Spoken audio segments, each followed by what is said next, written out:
집채만한 파도, 산더미만한 파도, 우리는 때때로 뉴스나 또 영화를 통해서 보게 됩니다. 참 무섭죠. 갑작스럽게 나타난 발생한 파도들, 그 바로 옆에 배에 타고 있으면 얼마나 두렵겠습니까? 그런 적도 없지만 그냥 그 텔레비전이나 영화를 통해서 보면서도 그게 몹시 두렵게 느껴집니다. 태풍이 올 때 엄청난 파도를 우리는 또 보게 됩니다. 방파제 넘어 정박해 있는 배들, 성박들을 덮치는 큰 파도들, 때로는 방파제를 넘어서 마을까지 밀려 들어오는 엄청난 물들, 참 두렵죠. 바다에는 갑작스럽게 발생하는 많은 파도들이 있습니다. 그 원인은 주로 바람이고요. 또 해저 지형들이 그런 파도를 만들어내고, 때로는 기상이변도 우리가 생각하지 못한, 경험하지 못한 파도들을 만들어낸다고 합니다.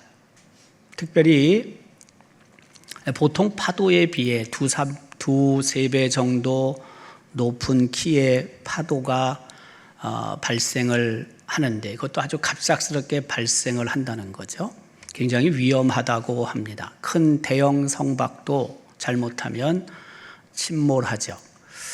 이 파도를 괴물 파도라고 부른다고 합니다. 영어로는 로그 웨이브입니다. 로그는 악마라고 보통 번역하는데, 근데 괴물 파도라고 그렇게 붙인 것 같습니다. 때로는 양쪽에서 큰 파도가 서로 부딪혀서 위로 솟구치는 거죠. 벽을 만드는 거죠. 사각 파도라고 하는데, 이 파도 역시 참 위험하고요. 한번 걸리면은 웬만한 선박들은 다 넘어질 수밖에 없다고 합니다. 오늘 본문에도 바다에 큰 파도가 일었음을 기록하고 있습니다. 본문의 바다는 이스라엘 서편 지중해입니다. 이스라엘의 지중해 변 요빠 항구에서 요나 선지자는 오늘날의 스페인인 다시스로 향하는 배에 올랐습니다.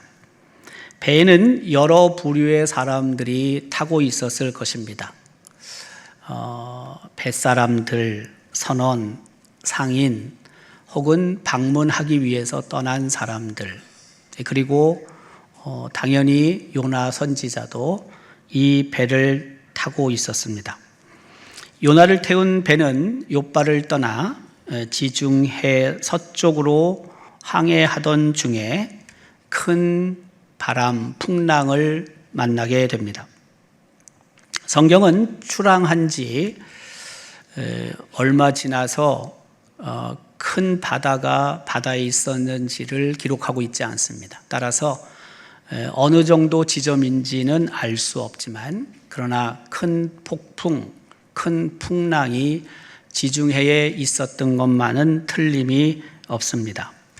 이 큰 바람, 큰 풍랑을 만난 배 안에 사람들은 이 풍랑을 만났을 때 두 가지로 반응을 보입니다. 배 안에 있던 사람들, 무리들은 두 부류로 나눠지게 되고, 그리고 두 가지 반응을 보이게 됩니다. 오늘 본문에서 그 두 부류의 사람들이 어떤 사람인지, 그리고 그들이 보인 반응이 어떤 교훈을 우리에게 주고 있는지를 오늘 함께 나누려고 합니다. 첫 번째, 본문을 통해서 볼 때 바다에 한 사람을 던진 무리들이 있었다는 것입니다. 요빠를 떠난 배는 큰 문제 없이 항해를 시작했습니다. 그러나 얼마 가지 않아 바람이 불었습니다.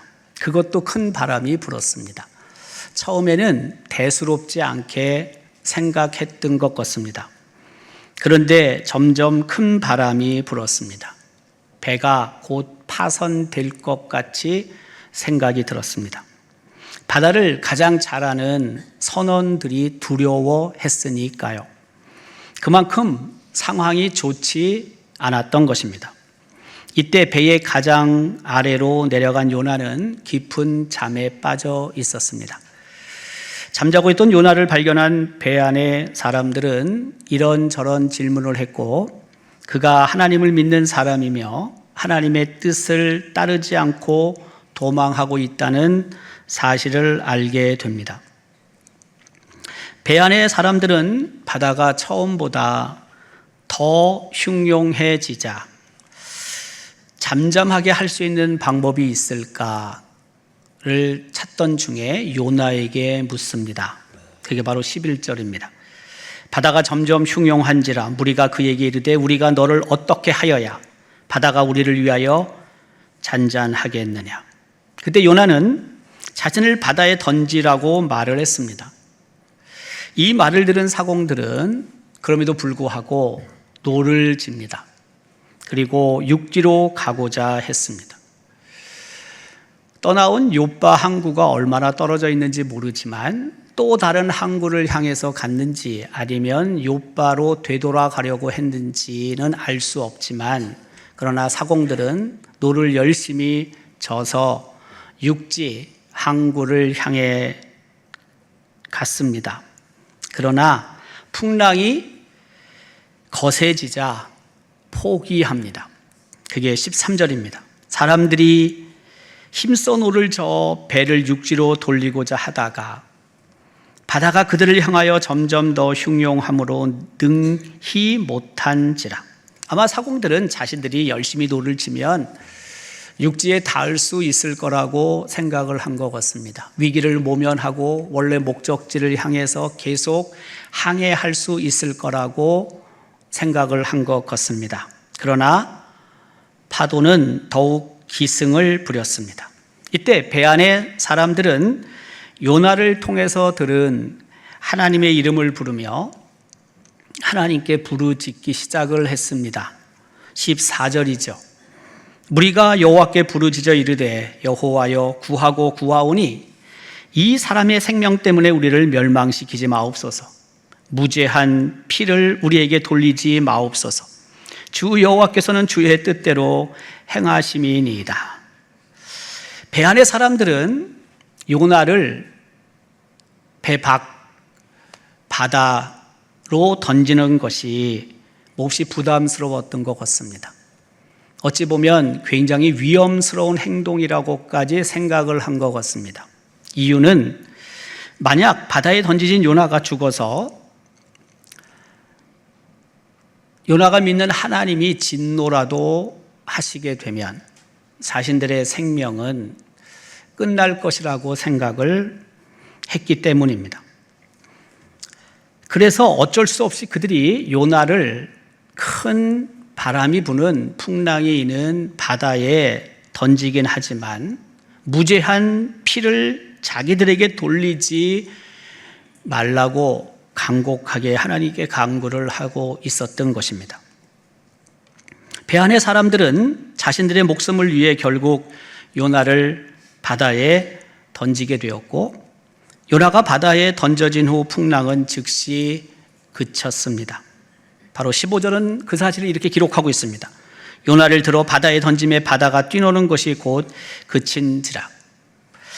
이것을 본 배 안의 사람들은 하나님을 크게 두려워하며 하나님께 제물을 드립니다. 16절은 이어집니다. 그 사람들이 여호와를 크게 두려워하여 여호와께 제물을 드리고 서원을 하였더라. 현대인 성경은 이 16절을 조금 쉽게 번역을 했습니다. 이것을 본 선원들은 여호와를 크게 두려워하며 그에게 제사를 드리고 그를 섬기겠다고 서약하였다. 우리가 읽는 개역 개정 성경은 제물이라고 번역을 했고 현대인 성경은 제사라고 번역을 했습니다. 개역 개정 성경은 서원했다고 기록하고 있고, 그리고 현대인 성경은 하나님을 섬기겠다고 서약했다고 번역을 했습니다. 처음에 배 안의 사람들은 요나를 바다에 던질 생각이 없었습니다. 하지만 자신들이 죽을 것 같으니까 급해지니까 요나를 희생양으로 삼았고, 요나가 풍랑이는 바다에 던져졌을 때 발생한 것들을 보면서 두려워하게 됐고 하나님께 제사를 드리고 하나님을 섬기겠다라고 약속하게 된 거죠. 때때로 우리도 배 안에 있는 무리들처럼 행동할 때가 있습니다. 내 유익을 위해 누군가를 희생시킬 때가 있습니다. 더 큰 희생을 막기 위해 불가피하게 선택한다고 하며 행동할 때가 있습니다. 다수를 살리기 위해서 소수를 희생시키거나 시스템의 유지를 위해서 불가피하게 선택한다고 하며 결정하는 경우들이 있습니다. 우리는 죽은 나사로에 관한 사건을 참 잘 압니다. 예수님께서 죽은 나사로를 살리셨습니다. 이것을 알게 된 바리새인, 사두개인, 서기관, 장로들은 두려움을 느낍니다. 예수님에 관해 두려움을 느낍니다. 그리고 모입니다.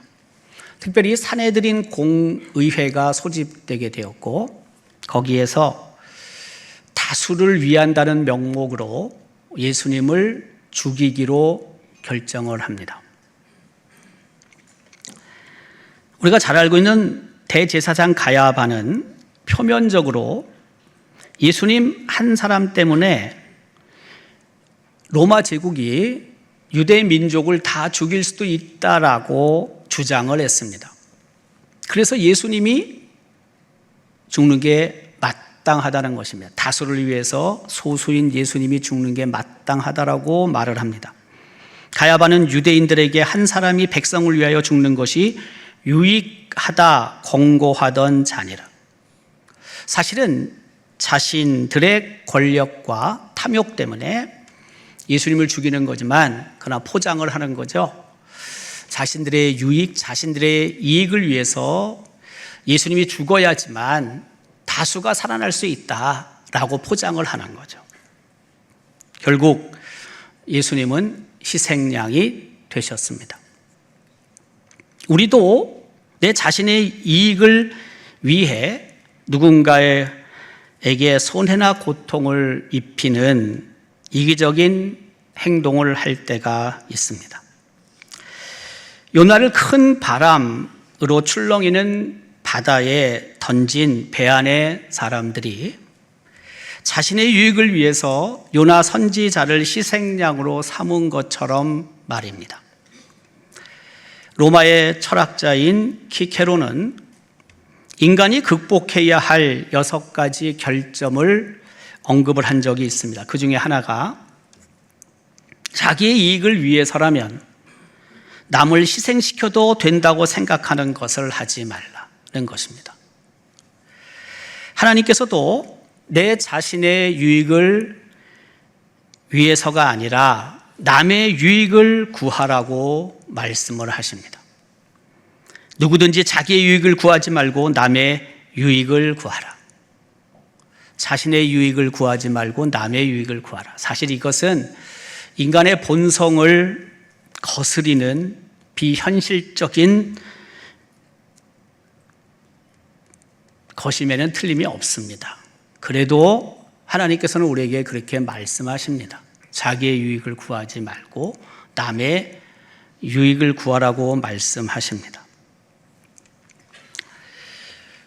남의 유익을 구하는 것 참 어려운 일입니다. 남의 유익을 구하는 것 쉽지 않습니다.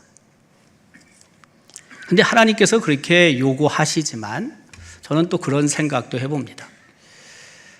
설령 남의 유익을 구하지는 못할지 모르지만 내 유익을 위해서 다른 사람을 희생시키지는 말자.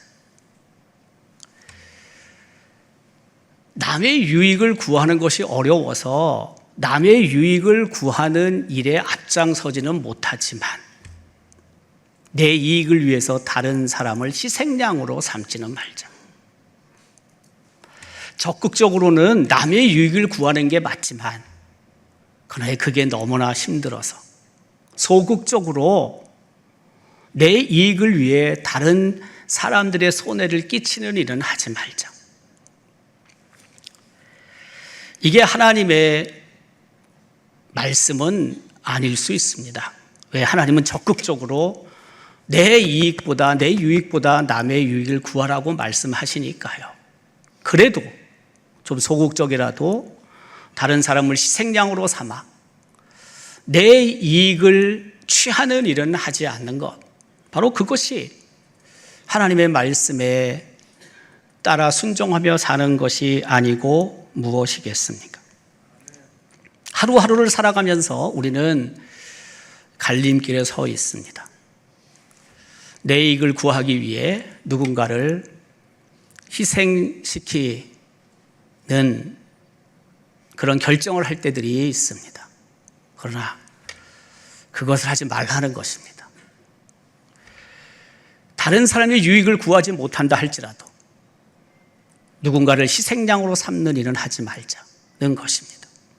오늘 본문에 기록된 배 안의 무리들은 자신의 유익을 위해서 요나를 희생시켰던 사람들입니다. 어떻게 생각하면 다수가 살아나기 위해서 소수가 죽어야 한다라는 것에 동의하는 사람들이 많긴 하겠지만 그러나 그것도 사실 일종의 살인입니다. 하나님의 말씀, 자기의 이익을 구하지 말고 남의 유익을 구하라는 이 말씀을 우리는 기억해야 합니다. 좀 후퇴하고 양보해서 누군가를 희생시키는 일이 없도록, 내가 조금 더 이익과 유익을 얻기 위해서 누군가를 희생양으로 삼는 일은 없도록 우리가 조심해야 한다는 것이죠. 두 번째, 오늘 본문에는 바다에 던져진 사람이 있습니다. 그 사람은 당연히 요나 선지자입니다. 앞의 내용에는 배 안의 사람들이 큰 바람이 누구 때문에 발생했는지 알기 위하여 제비를 뽑았음을 기록합니다. 요나가 뽑히게 됩니다. 제비가 뽑히지 않아도 큰 바람이 자기 때문이라는 사실을 요나는 인지하고 있었습니다. 그런데 제비까지 뽑혔으니 무슨 말을 하겠습니까? 폭풍의 재앙이 자신 때문이라는 사실을 인정하고 있던 요나는 말합니다. 너희가 이 큰 폭풍을 만난 것이 나 때문인 줄을 내가 아노라. 시인합니다. 인정합니다. 대단한 용기입니다. 그 결과 요나는 풍랑이 있는 바다에 던져졌습니다. 더 큰 용기가 필요한 겁니다. 잘못을 인정하는 것도 용기가 필요하고요. 그 잘못을 책임지는 것은 더 큰 용기가 필요한 것입니다. 사실 모든 결과가 나 혼자만의 잘못인 경우는 거의 없습니다. 7대3, 6대4, 9대1 이렇게 잘못이 나눠지지 내가 100% 잘못한 경우는 많지 않습니다.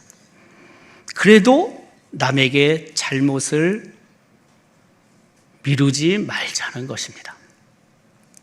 내 탓, 너의 탓, 내 탓, 나의 탓을 따지고 책임을 전가하다 보면 더 큰 것을 이룰 때가 많기 때문입니다.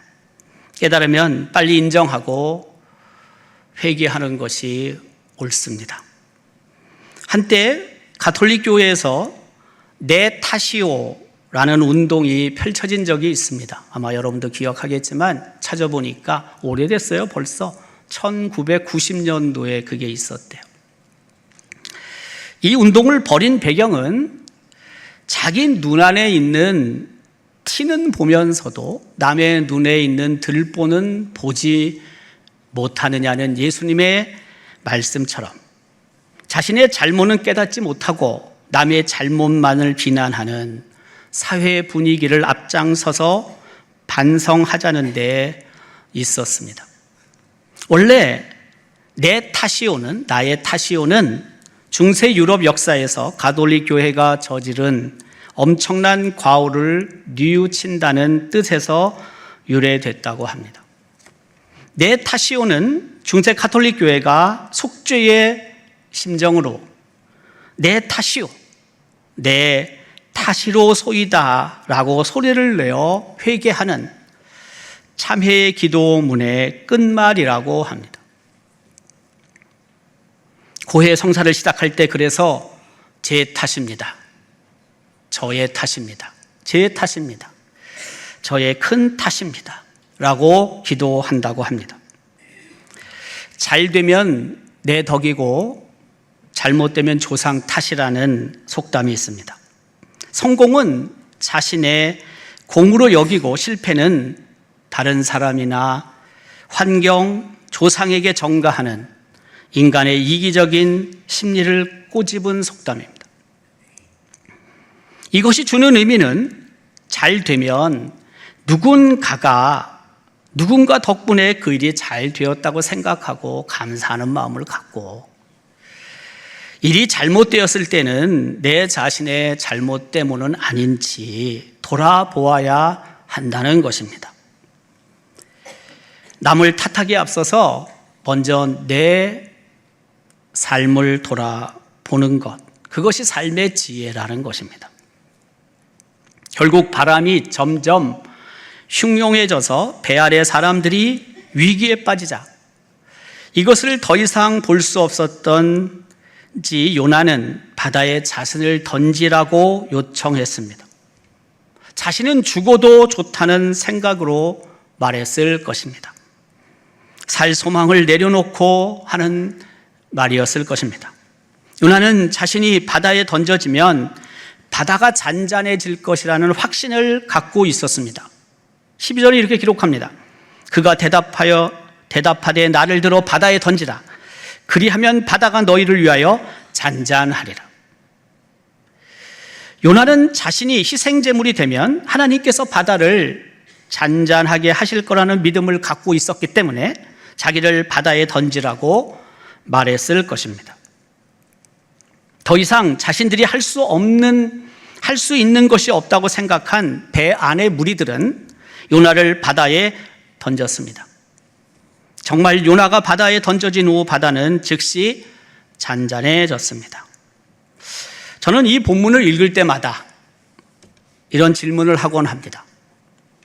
요나는 바다에 던져진 후 과연 살아날 수 있다는 생각을 가졌을까? 자기가 던져지면 풍랑이 잔잔해질 거라는 믿음은 갖고 있었지만 자기가 던져진 후에 과연 그 엄청난 풍랑 가운데 빠진 자기가 살 수 있을까? 여러분 어떻게 생각하십니까? 저는 요나가 그렇게 생각하지 못했을 것 같습니다. 자기는 죽는 것으로 생각을 했을 것입니다. 요나는 당연히 죽는다고 여겼을 것입니다. 죽을 수밖에 없지만 자신이 범한 죄를 요나는 피할 생각이 없었습니다. 당연히 지은 죄를 달게 받아야 한다고 그는 생각을 했던 것 같습니다. 앞서 언급한 것처럼 그는 용기가 있었습니다. 그래서 나를 들어 바다에 던지라. 그 단호하게 말할 수 있었을 것입니다. 스스로 제물이 되었습니다. 배 안의 사람들을 살리기 위해 요나는 흔히 말하는 살신성인을 한 것입니다. 발생한 과정들을 본 선원들과 배 안의 사람들은 하나님께서 바다를 다스리고 계신다는 사실을 깨닫게 됩니다. 풍랑을 다스리시는 하나님, 요나의 하나님에 대한 경외감을 갖습니다. 그래서 이들이 제물을 드립니다. 제사를 드립니다. 서원합니다. 하나님을 믿겠노라고, 하나님을 섬기겠노라고 약속하지 않습니까? 이 제물, 이 제사가 어떤 의미가 있을까요? 저는 두 가지의 의미가 있다고 생각합니다. 첫 번째는 죄 용서의 제물입니다. 어쨌든 살아있는 사람을 그 바람이 큰 바람으로 인해서 풍랑이 있는 바다에 던진 사람들이잖아요. 일종의 살인인 거죠. 그러니까 하나님 앞에 제물을 드리고 제사를 드리는 것은 죄의 용서의 의미가 아마 있을 것 같아요. 또 하나는 당연히 죽을 수밖에 없는데 엄청난 그 파도에 배가 깨지고 빠져 죽을 수밖에 없는데 살아났잖아요. 그러니까 감사의 제사 의미도 이 제물과 제사 속에 있다고 저는 생각합니다. 이들은 하나님의 살아계심을 체험합니다. 배 안에 있던 무리들은 하나님이 어떤 분이신지를 알게 됩니다. 요나가 자신을 물에 던지라고, 바다에 던지라고 결단하고 그렇게 요청하고 진짜 빠졌을 때 이런 일이 벌어집니다. 올해 6.25가 발발한 지 76주년이 됩니다. 오늘날에도 우리 삶의 자리에는 작은 영웅들이 있습니다. 자기 몸, 자기의 생명을 아깝게 생각하지 않는 작은 영웅들을 통해 이 사회가 조금이라도 앞으로 갈 수 있지 않습니까? 6.25 전쟁 당시 자신의 목숨을 바쳐서 부대와 전우를 구한 작은 영웅들이 수없이 있습니다. 중공군의 최후 공세가 시작된 정전협상 막바지 1953년 7월 통신선이 단절되어서 연대의 작전이 예하 대대에게 내려가지 못할 때 홍윤조 육군 중위는 포탄이 빗발치는 상황에서 끊어진 유선 통신을 직접 연결하는 데 성공합니다. 지금은 무선으로 다 되지만 그 무선이 아닌 유선이잖아요. 연결을 해야지만 지시를 할 수 있잖아요. 명령을 내릴 수 있잖아요.